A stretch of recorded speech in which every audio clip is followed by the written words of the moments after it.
अस्सलामुअलैकुम, मैं हूं निमरा सुहेल। आप देख रहे हैं अलग न्यूज़। अब्दुल सत्तार हमारे साथ हैं। वो चुपचाप लंदन चला जाएगा। जावेद चौधरी साहब किसके हवाले से बात कर रहे हैं आपको बताएंगे। और दूसरी जानिब जावेद चौधरी ने कुछ इंकशाफात भी किए हैं कि कौन सा ओहदा वापस ले लिया जाएगा, इमरान खान जो है वो खतरनाक क्यों है और सिर्फ डंडा ही चलेगा। ये सब क्या मामला है, इन पर बात करते हैं। लेकिन उससे पहले आपसे रिक्वेस्ट है कि चैनल को सब्सक्राइब करें, शेयर करें और बेल आइकन को भी प्रेस कर दें। जी देखिए, जावेद चौधरी साहब हमेशा ऐसे आर्टिकल्स लिखते आए हैं कि जिन पर आप तबसरा जब करते हैं तो आपको लगता है कि ये वाकई इसी लम्हे के लिए जावेद चौधरी साहब की लिखाई बनी है, जिस अंदाज से वो लिखते चले आ रहे हैं।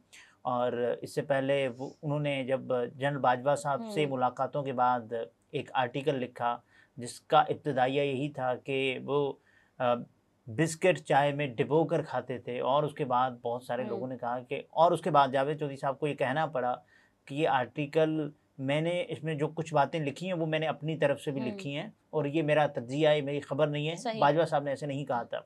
तो अभी जो जावेद चौधरी साहब ने जो आर्टिकल लिखा है वो लिखा है मियाँ मोहम्मद नवाज शरीफ साहब। और देखें, शुरुआत उन्होंने जिस पाकिस्तान में इस वक्त भी बहुत बड़ा तनाज़ा है, दो इदारों के दरमियान एक लड़ाई हो गई, उससे की है। और जावेद चौधरी साहब ने इसमें फैक्चुअल जो बातें हैं वो लिखी हैं ज़्यादातर। और उसके बाद आखिर में अपना जो तज्जिया है, जो अभी वाक़यात भी पेश आए उस हवाले से बिल्कुल वाक़यात की एक सीरीज़ है। भावल नगर का वाक़या हो और उसके बाद कराची का वाक़या हो, जब एक एहलकार किसी बच्ची का जो सर है उसको पकड़ के धक्का दे के गिरा देते हैं।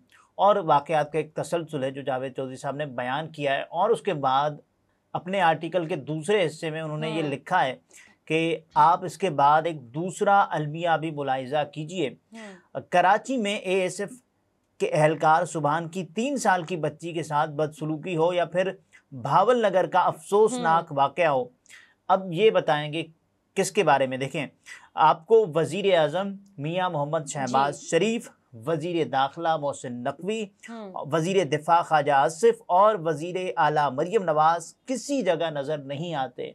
और हमने देखा जो भी वाक़यात हुए हमने इनका कोई बयान नहीं देखा। मुकम्मल खामोशी है हुकूमत की जानिब देखिए, से। इन्होंने एक नाम ऐसा लिया है जिनकी खामोशी, मुझे भी ये लगता है कि इनकी खामोशी क्यों है। मोहसिन नकवी साहब की खामोशी क्यों है, बाकियों की तो आप बात कर रहे हैं लेकिन मोहसिन नकवी साहब आप तो समझते हैं, बल्कि सब समझते हैं मोहसिन नकवी साहब के बारे में। राना सनाउल्लाह साहब क्या कहते हैं, वो तो ये कह चुके हैं कि ये तो किसी दूसरे कबीले के आदमी हैं। मोहसिन नकवी हुए, अनवारुल हक काकड़ साहब हुए, फैसल वाउडा साहब हुए, तो इसके बारे में ये बता चुके हैं।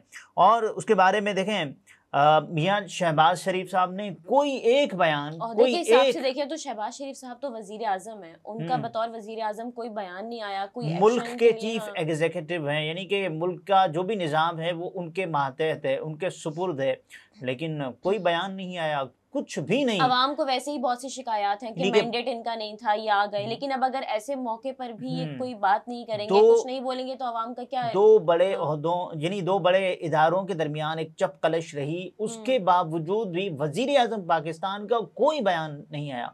और आप देखें कि मरियम नवाज शरीफ साहिबा जो कि इस वाक़े से रेलेवेंट कुछ इस तरह से थी, क्योंकि पंजाब और मरियम नवाज शरीफ साहिबा ने इससे पहले हमने देखा कि बहुत सारे वाक़यात के नोटिस दिए।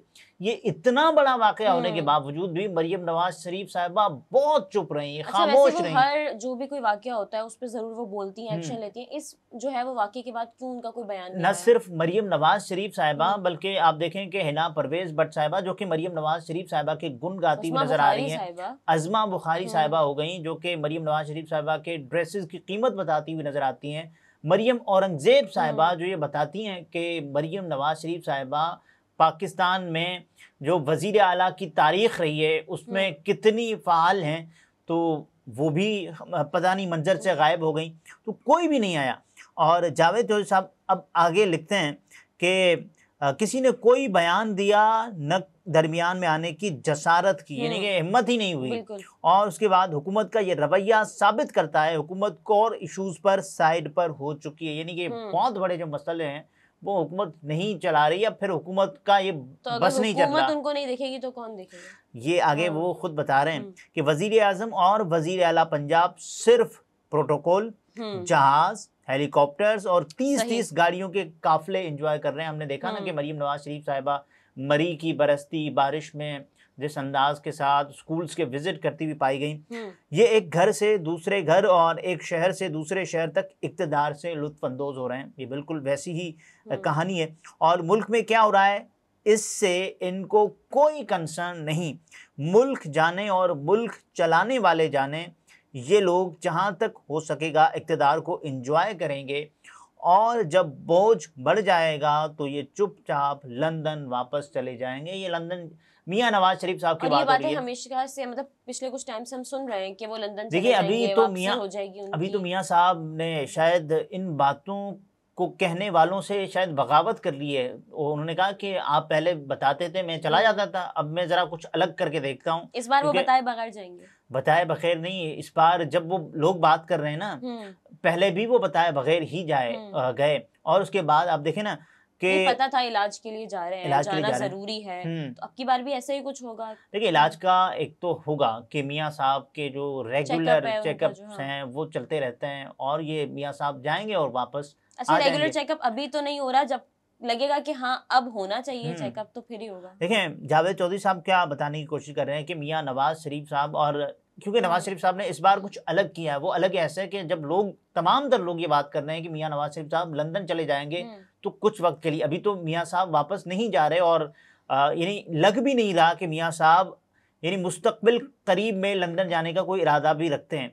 हाँ, लेकिन मियां साहब किसी और दौरे पर जरूर जा रहे हैं। लेकिन जावेद चौधरी साहब यहाँ पर एक सवाल भी कर रहे हैं कि क्या इस सूरत हाल में मुल्क चल सकेगा? देखिए मुल्क चल सकेगा या नहीं ये तो सब जानते हैं, लेकिन जावेद चौधरी साहब भी आगे लिखते हैं जी नहीं, ये तो अपने सवाल का खुद ही जवाब लिखते हैं कि हाइब्रिड सिस्टम मुल्क को मजीद तबाह तो कर सकता है लेकिन ये से चला नहीं सकता। यानी कि इसमें एक बड़ा अलमिया यह है कि मुक्तदरा है, सियासतदान है, हुक्मरान है, ये सब हैं, लेकिन इनको चलाने वाला सियासतदान नहीं है। ये जावेद चौधरी साहब खुद अपने इस आर्टिकल में लिखते हैं कि इस सिस्टम को सबसे बड़ा खतरा दो खिलाड़ियों से है, नवाज शरीफ और इमरान खान। एक नवाज शरीफ विफाक और पंजाब में हुकूमत बनाने के बावजूद सिस्टम से बाहर बैठे हैं और सिर्फ 2 माह में उनके अंदर गुस्से का उबाल दिखाई दे रहा है। इलेक्शन के वक्त से ही देख रहे हैं, जिस दिन इलेक्शन हुआ उसके बाद से ही नवाज शरीफ साहब का जो एक चेहरा है वो अलग ही नजर आ रहा है। लेकिन गुस्से का उबाल मियां नवाज शरीफ साहब में क्यों नजर आ रहा है? जब वो आए और आपने देखा कि सब ये कह रहे थे, बल्कि जो हेडलाइंस थी खबरनुमा इश्तिहार के जिसमें अखबारात ने ये लिखा कि वज़ीर आज़म नवाज शरीफ अवाम ने फैसला सुना दिया। लेकिन उसके बाद हमने देखा कि नवाज शरीफ साहब जब इंतखाबात की रात थी, इंतखाबात हो चुके थे, नताइज आना बाकी थे, नवाज शरीफ साहब मायूस लौट गए, विक्ट्री स्पीच नहीं की। उसके बाद अगले रोज़ आए, खुद साख्ता विक्ट्री स्पीच करके चले गए। ये सब भी सब ने देखा। और देखें इसमें नवाज शरीफ के बारे में बात तो कर रहे हैं जावेद चौधरी साहब इमरान खान साहब के बारे में बात कर रहे हैं और नवाज शरीफ साहब के बारे में बात करते हुए ये कहते हैं कि ये चंद दिनों में चीन का दौरा करेंगे, लेकिन ये किस कैपेसिटी में ये दौरा करेंगे ये अभी तक समझ नहीं आ रहा। ये पार्टी की क़यादत भी मियां शहबाज शरीफ से वापस ले रहे हैं, यानी कि पार्टी सदर हैं इस वक्त। मियां नवाज शरीफ साहब को पार्टी क़यादत सौंपना पड़ी थी मियां शहबाज शरीफ साहब के हवाले। तो ये मतलब अगर सौंपना पड़ी थी तो अब आसानी से वापस भी ली जा सकती है? बिल्कुल ली जा सकती है। ये तब हुआ था ना कि जब केसेस का वो एक वजीर आजम है, केसेस का एक अंबार था और क्योंकि पार्टी कायद मियां नवाज शरीफ हैं और बानी मुस्लिम लीग नून हैं मियां नवाज शरीफ साहब। और देखें मियां नवाज शरीफ साहब ने जब उन पर केसेस का एक अंबार था, वो टेक्निकली पार्टी कायद नहीं रह सकते थे, वो सदर नहीं रह सकते थे।